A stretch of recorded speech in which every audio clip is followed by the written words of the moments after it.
Sunitha trends అందరూ ఎలా ఉన్నారండి? బాగున్నారా? నేనైతే చాలా బాగున్నానండి. ఈరోజు నేను మా ఇంట్లో దోసకాయ మటన్ కర్రీ చేశాను అనమాట. చాలా బాగా వచ్చింది. ఇది నేను ప్రెషర్ కుక్కర్లో చేశాను. సో ఈ రెసిపీని నేను మీకు స్టెప్ బై స్టెప్ చెప్తానండి. చాలా ఈజీ అండ్ టేస్టీ రెసిపీ అనమాట. ఎవరైనా మన ఇంటికి గెస్ట్లు వచ్చినప్పుడు ఇలాంటి రెసిపీ మనం చాలా సింపుల్గా కిచెన్లో ఎక్కువ టైం స్పెండ్ చేయకుండా చేసేసుకోవచ్చు. సో ఈ రెసిపీని నేను ఏమేమి ఇంగ్రీడియంట్స్ కావాలో ఇవన్నీ కూడా మీకు క్లియర్గా ఎక్స్ప్లెయిన్ చేస్తాను. సో ఇప్పుడైతే నా వీడియోని మీరు వాచ్ చేయండి. అలానే నా వీడియో నచ్చితే మంచి కామెంట్ మాత్రం ఇవ్వడం మర్చిపోమాకండి. సో ఇప్పుడైతే వాచ్ చేయండి. దోసకాయ మటన్కి కావాల్సిన ఇంగ్రీడియంట్స్ ఏంటో ఇప్పుడు చూద్దాం. ఇక్కడ నేను 1/2 kg మటన్ తీసుకున్నాను. దీన్ని నేను బాగా క్లీన్ చేసుకొని వాష్ చేసుకొని పెట్టుకున్నానండి. అలానే దీన్ని నేను స్మాల్ సైజ్ పీసెస్గా కట్ చేసుకున్నా. మీడియం పీసెస్గా అయినా కట్ చేసుకోవచ్చండి, మన ఇష్టం. సో నెక్స్ట్ మనకి ఇక్కడ నేను ఉల్లిపాయ, టమోటా, దోసకాయ, పచ్చిమిర్చి తీసుకున్నాను. ఒక ఉల్లిపాయ తీసుకున్నానండి. అలానే ఒక పెద్ద దోసకాయ, 2 టమోటాలు, 2 పచ్చిమిర్చి ఇక్కడ చూపించాను కదండి, స్మాల్ పీసెస్గా కట్ చేసుకున్నాను అనమాట. దోసకాయ మాత్రం కొంచెం పెద్ద సైజులో కట్ చేసుకోండి. మిగతా అన్నీ చిన్న చిన్న ముక్కలుగా కట్ చేసుకుంటే సరిపోతుంది. చూసారు కదా, ఈ సైజ్ అయితే సరిపోతుంది అనమాట దోసకాయ. సో 2 పచ్చిమిర్చి అండి, 2 పచ్చిమిర్చి మజ్జిగ చీల్చుకొని పెట్టుకోండి, సరిపోతుంది. నెక్స్ట్ మనకి 1 tablespoon ginger garlic paste, coconut paste 1 tablespoon, ధనియాల పొడి, garam masala 1 teaspoon, coriander leaves, కొత్తిమీర, కరివేపాకు ఇవన్నీ తీసుకుంటే సరిపోతుంది అన్నమాట. సో జీరా ఇది 1 టీ స్పూన్ తీసుకోవాలి మనం. సో అలానే పసుపు 1/2 టీ స్పూన్ తీసుకోండి. సో 1/2 టీ స్పూన్ తీసుకుంటే సరిపోతుంది. అలానే కారం 2 టీ స్పూన్స్ తీసుకోండి, లేకపోతే మీకు స్పైసీ కావాలంటే కొంచెం ఎక్కువ యాడ్ చేసుకోండి. అలానే సాల్ట్ కూడా మన టేస్ట్కి తగ్గట్టుగా తీసుకోండి. ఇప్పుడు ఫస్ట్ నేను కుక్కర్లో ఆయిల్ వేసుకొని దాంట్లో 1/2 టీ స్పూన్ జీరా వేసుకున్నాను. దాన్ని కొంచెం ఫ్రై అయిన తర్వాత మీరు చూస్తున్నారు కదండి, ఉల్లిపాయ, టమోటా, కోకోనట్ పేస్ట్ ఇవన్నిటిని యాడ్ చేసేసుకోండి. సో ఇవన్నీ కలిపేసుకున్న తర్వాత ఇప్పుడు మటన్, జింజర్ గార్లిక్ పేస్ట్, ధనియాల పొడి, గరం మసాలా పొడి కూడా వేసేసుకొని బాగా కలుపుకొని కొంచెం ఒక 2 మినిట్స్ హై ఫ్లేమ్లో పెట్టుకొని ఫ్రై చేసుకోవాలన్నమాట. దీనికి మనం టర్మరిక్, కొంచెం సాల్ట్, చిల్లీ పౌడర్ కూడా వేసేసుకోండి. ఇవి కూడా వేసుకొని వాటితో పాటే హై ఫ్లేమ్లోనే ఉంచుకొని బాగా అన్నీ కలిసేలాగా కలుపుకోండి. సో దీనికి నేను కారం కూడా యాడ్ చేస్తున్నాను అనమాట, 1 టీ స్పూన్స్.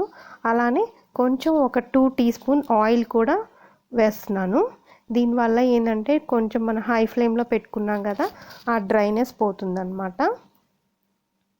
సో ఇలా బాగా కలుపుకోవాలన్నమాట, ముక్కలన్నిటికీ పట్టేలాగా ఇలా కలుపుకొని ఒక 3 మినిట్స్ మనం ఈ హై ఫ్లేమ్లోనే పెట్టుకొని కుక్ చేసుకున్న తర్వాత ఒక 1 గ్లాస్ వాటర్ పోసుకోండి. సో ఇలా వాటర్ పోసుకోవడం వల్ల ఏమవుతుందంటే మనకు మటన్ కుక్ అవ్వాలి కదా, సో ఈ వాటర్తోనే ఇప్పుడు మనం మటన్ కుక్ చేసుకుంటాం అన్నమాట. ఇంకా వాటర్ పోసుకోము. సో కొంచెం వాటర్ పైన మనకి బాయిల్ అయినట్టుగా అనిపిస్తే సరిపోతుంది అన్నమాట. అప్పుడు మనం కుక్కర్ లిడ్ క్లోజ్ చేసుకొని విజిల్ పెట్టేసుకుంటే సరిపోతుంది. విజిల్స్ కూడా మనకి 4 విజిల్స్ రావాలండి. 4 విజిల్స్ వచ్చేదాకా మనం కుక్ చేసుకోవాలి. 4 విజిల్స్ వచ్చిన తర్వాత స్టవ్ ఆఫ్ చేసి ఆ విజిల్ ప్రెజర్ పోయిన తర్వాత మూత తీసి మూత తీసేసి ఇప్పుడు మనకి దోసకాయ ముక్కలు కట్ చేసుకున్నాం కదా, ఆ దోసకాయ ముక్కల్ని నేను వేసేసుకుంటున్నాను. సో ఇప్పుడు కుక్ చేసుకోవాలన్నమాట. సో ఇప్పుడు మాత్రం మనం ఫ్లేమ్ మీడియంలోనే పెట్టి కుక్ చేసుకోండి. అవి కొంచెం సాఫ్ట్ అవ్వాలి దోసకాయ, అప్పుడు దాకా మనం కుక్ చేసుకోవాలి. సో ఈ లోపల మనం ఒక కడాయి పెట్టుకొని దాంట్లో మనం తాలింపు పెట్టుకుందాం అన్నమాట. సో ఇలా మీడియం ఫ్లేమ్లో సాఫ్ట్ అయితే సరిపోతుంది. సో మళ్ళీ ఇంకా మనం కుక్కర్ కదా, విజిల్స్ పెట్టుకోవాల్సిన అవసరం లేదు, అది ఆటోమేటిక్గా సాఫ్ట్ అయిపోతుందండి దోసకాయ. సో ఈ లోపల మనం ఒక కడాయి పెట్టేసుకొని దాంట్లో 1 teaspoon oil, 1 teaspoon ghee వేసుకున్నా. సో ఈ ఆయిల్ ఇవన్నీ బాగా వేడెక్కాలి.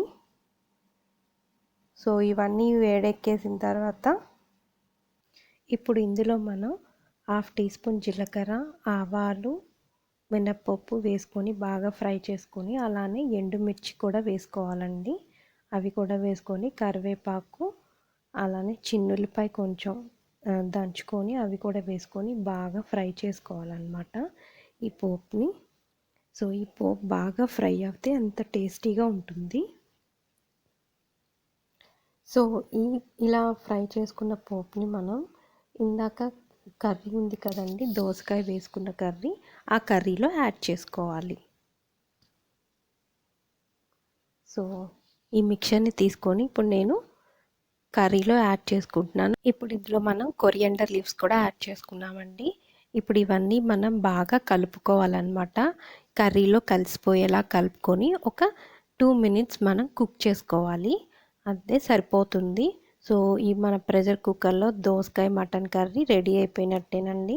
ఇంకా దీన్ని మనం సర్వ్ చేసుకోవచ్చు. ఇది రైస్లో కానీ చపాతీలో కానీ చాలా టేస్టీగా ఉంటుందన్నమాట. సో మనకు కుక్ అయిందా లేదా అని ఎలా తెలుస్తుందంటే అండి, పైన ఆయిల్ కనుక వచ్చేసిందంటే కర్రీ పైన అది పర్ఫెక్ట్గా కుక్ అయిపోయినట్టు అనమాట. సో ఇక్కడ చూసారు కదా, మటన్ మనకి బాగా కుక్ అయిపోయింది. 4 విజిల్స్ సరిపోతాయండి మటన్కి. ఇంకా మీకు డౌట్గా ఉంటే కనుక ఇంకొక విజిల్ పెట్టుకున్నారంటే అది కూడా సాఫ్ట్గా కుక్ అయిపోయింది.